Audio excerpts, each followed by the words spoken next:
வணக்கம்ண்ணா. வணக்கம்ண்ணா. நான் ராமநாதபுரம் மாவட்டம் மீனவ கிராமத்தை சேர்ந்த ஒரு பையன். நான் இங்கே பேச வந்த விடயம் என்னென்னா, எங்களின் நீண்டகால பிரச்சனை கச்சத்தீவை பற்றி. இது வரைக்கும் இருந்த கட்சியாக இருக்கட்டும், இதுக்கு முன்னாடி இருந்த கட்சியாக இருக்கட்டும், இவை ரெண்டுமே தேர்தல் வரும்போது மட்டும் அது பத்திரிக்கையில் தாய்மாமன் பெயரை போடுற மாதிரியே மறக்காமல் கச்சத்தீவை மீட் பண்ண சொல்கிறாங்க. ஆனால் இது வரைக்கும் எந்த நடவடிக்கையுமே எடுக்கிறது இல்லை, அதை பற்றி பேசுகிறது கூட கிடையாது. ஃபஸ்ட்டு நீங்கள் அதிகாரத்துக்கு வந்தால் எந்த முறையில் கச்சத்தீவை மீட்பீங்க? அப்புறம் ஒன்று, அதை மத்திய அரசிட்ட கேட்டு மீட்பீங்களா, இல்லை நீங்களா சர்வதேச நீதிமன்றத்தை நாடி மீட்பீங்களா? அவ்வாறு சர்வதேச நீதிமன்றத்தை நாடுகின்ற பொழுது அது மத்திய அரசு துணை இல்லாமல் நடக்காது. இந்த சூழ்நிலைகளை நீங்கள் எப்படி கையாளுவீங்க? என்ன சொல்கிறான், ரகசியத்தெல்லாம் சொல்கிறான். அவன் தான் எனக்கிட்ட, இங்கே பாரு, அவன் தான் எனக்கிட்ட கெஞ்சுவான் என்னை விட்டுருன்னு. புரியுதா? கண்டிப்பாக நம்புகிறோம். நான் சொல்கிறதுக்கு எங்களுடைய தலைவர், சரி நம்முடைய தலைவர் அந்த நிலத்தில் நிற்கிற வரை நம்ம மக்களை அவன் சிறைபிடிச்சானா, சுட்டானா, படகு பறிச்சானா, வலையை கிழிச்சானா சொல்லு?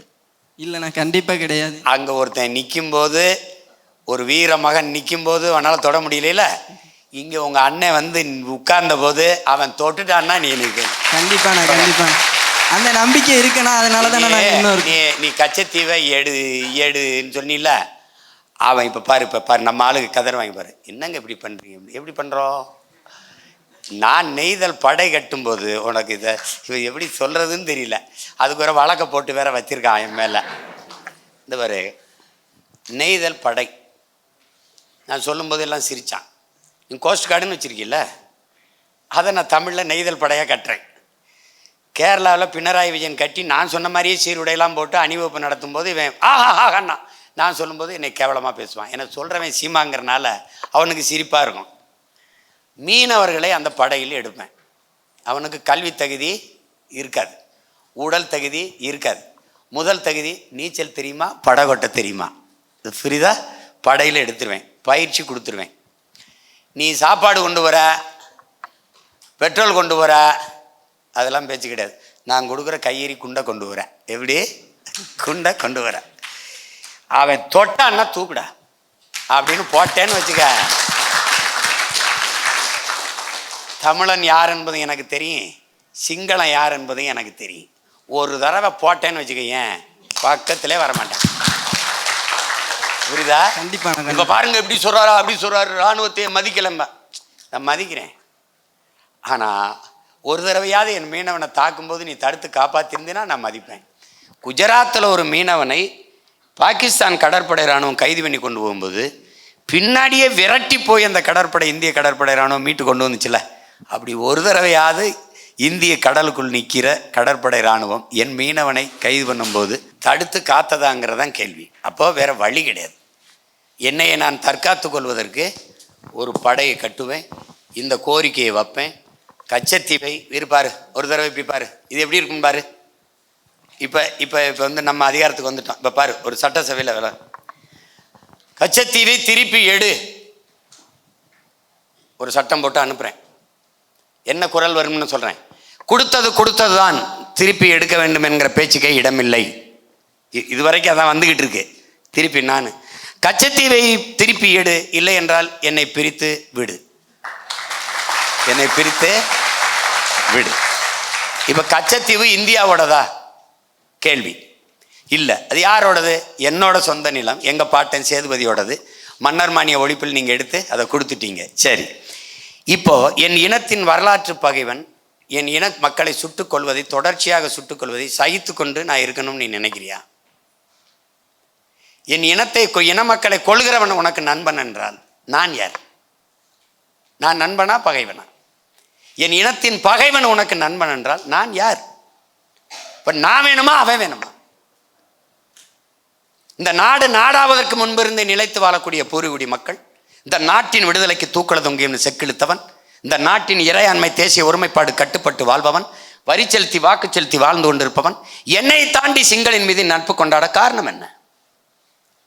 இப்ப நான் வேணா என்னை வச்சுக்க, அவன் வேணா அவனை வச்சுக்க. அப்ப கச்சத்தீவை திருப்பி எடு, இல்லை என்றால் என்னை பிரித்து விடு. பிரிவினைவாதி பார்த்தீர்களா, அதற்குத்தான் அவருக்கு ஓட்டு போடாதீர்கள், வெல்ல விடாதீர்கள் என்று சொல்லும். இங்கே வா, இங்கே வா. என் தாய் நிலத்தின் ஒரு பகுதியை எடுத்து நாட்டோட சேரு என்று சொல்லுகிற நான் பிரிவினைவாதி, கொடுத்ததான்னு சொல்ற நீ தேசியவாதியாடான்னு கேட்டா யார்கிட்ட பதில் இருக்கும்னு சொல்லு. இன்னைக்கு கூண்டுக்குள்ள இருந்து இந்த சேவல் கூவுறதுனால நீ கண்டுக்காம போற. கூரை மேலே ஏறி ஒரு நாள் கூவுனா நீ என்ன பண்ணுவ? பதில் சொல்லித்தானே ஆகணும். அதுதானே ஆகணும்.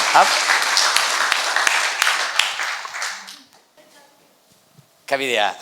என் தாய்மொழி தமிழ் என்றும் அது வெறும் பேச்சல்ல எனது உயிர் மூச்சு என்று எனக்குரைத்த என் பெரியப்பா செந்தமிழன் சீமான் அவர்களுக்கு இந்த அன்பு மகளின் கவிதையை மொழிகிறேன்.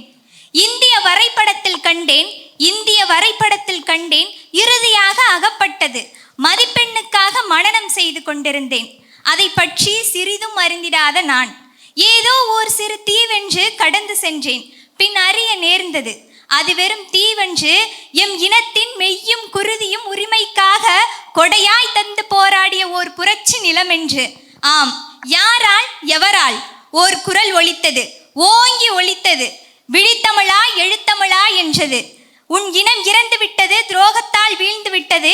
இனியும் நீ எனக்கென்னவென்றிருந்தால் நாளை உனக்கென்று யார் வருவார் என்று அக்குரல் ஒலித்தது. அப்படி விழித்து கொண்டவரெல்லாம் இன்று அக்குரலாய் ஒலித்த இவர் பின் திரள கண்டோம். இனத்தின் கனவுகளே எங்களதென்று உரிமை கொண்டோம். ஈழத்தில் எல்லாம் முடிந்தது என எண்ணி நகைத்தவர்களுக்கு முன் இவர் தோன்றிட்டார் காலனாய். அங்கே கைவிட்ட ஆயுதத்தை மீண்டும் கையில் எடுத்தார் அறிவாயுதமாய். அன்று துரோகத்தால் வீழ்ந்த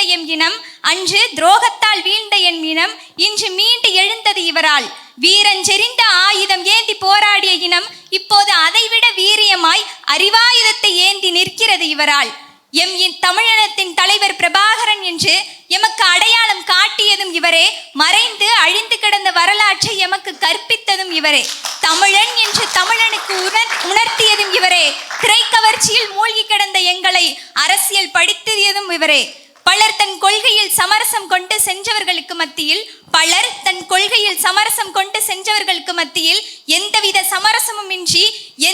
சமரசமுமின்றி தனித்தே இன்று வரை களம் காண்கிறார். ஆதலால் இவர் பின் நாங்கள் நிற்கின்றோம்.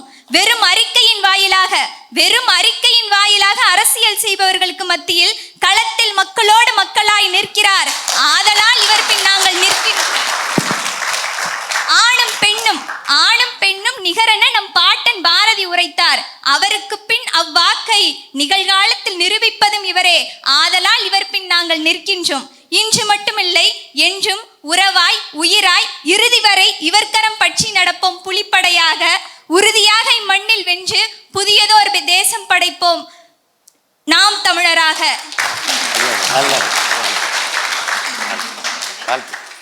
வேற மாணவர்கள்ட்ட